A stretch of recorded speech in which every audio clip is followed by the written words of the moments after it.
What's up guys, it's Tony with 4 Money. I want to show you how we fixed that wobbly fence post with 2 rods and some screws. Let's do it. Alright, so before we get into the install, I kind of want to talk about what the device is and how I got it. So I do buy a lot of customer returns and overstock from Amazon, and I got this unmarked box right here. There was actually 4 of these in there, but I already used 2 for the fence post that I repaired. I used Google Lens and it told me it was a device called Post Buddy. So this device is pretty much a splint for a bad fence post. For example, let's pretend this is the 8-foot fence post I have outside, okay? This top part right here is 6 feet, and this 2 feet below is what's encased in concrete. And this is the ground level that has been rotted out. It's been exposed to water, and this part is no longer good on the fence post. So you have this concrete right here. This wood is good. This wood is also good. This wood not so much, which is making the fence do this. So traditionally you can pull it out, put a new fence post. You can do that. It's obviously going to work very well. But what this Post Buddy does is it creates a splint between the good wood and the good wood and just bypasses this bad piece of wood right here. So when you have the concrete, which is my hand, in 2 feet below the ground, you have this Post Buddy, okay? And you start to hammer it, hammer it, hammer it, hammer it. It starts to get harder and harder and harder and harder. And you get to a point where you are either at the base of the concrete or you're so far wedged in that you can no longer go in. That's when you stop. The device has a line called max depth, and you don't want to go past that line. And once you get to this point, the bottom part is wedged in there so tight, the top part is still exposed. So you screw the top part in and you have yourself a really good splint. You put one on the front, you put one on the side, you call it a day. I think it's a very cool, ingenious yet simple design. This probably took 15 minutes, and I think it's about a good 3 or 4 year fix on a broken fence post. This saved me a ton of money and a ton of time. They're only like 20-25 bucks for a pair.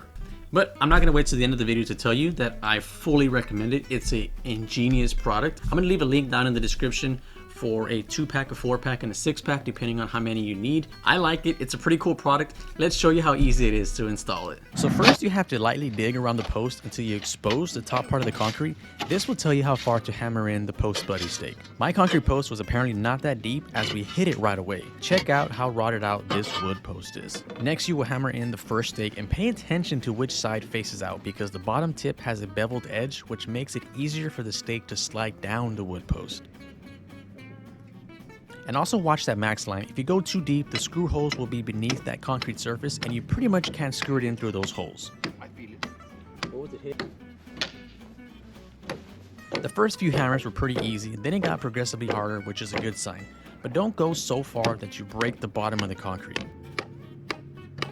With the first post now at the max line, start with the second post. Depending on how your fence is set up, according to the instructions, you're either going to put the second stake on the adjacent or opposite side of the post. Once again, pay attention to the max line as you go.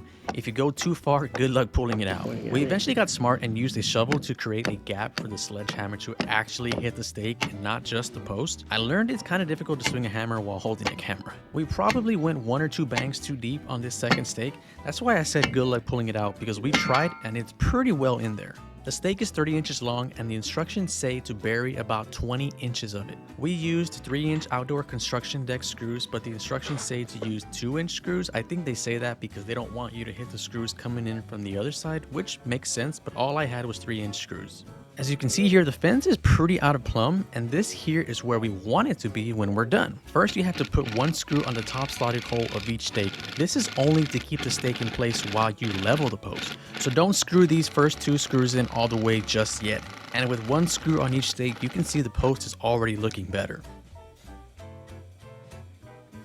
So next you have to screw in the rest of the screws on the first stake. We noticed the first few screws went in way too easy, and that's because the wood there is already rotted out. As we went up the post, there was more resistance from the wood, which is a good thing.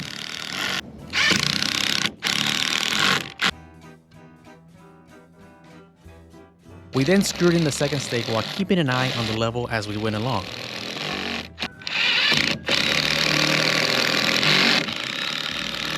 We used the Ryobi 18-volt impact, but you can use a drill as well.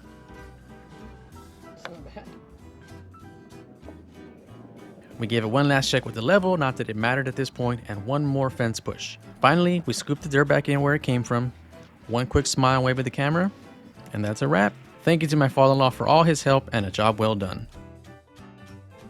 Alright guys, thanks for watching this video. If you got any questions, leave a comment down below. I'll leave a link in the description for this product if you want to buy it in a 2, 4, or 6 pack. I only needed 2. I didn't know I needed it until I accidentally bought it, and I totally recommend it. It's a great product. Thanks for watching guys. See you next time. Peace.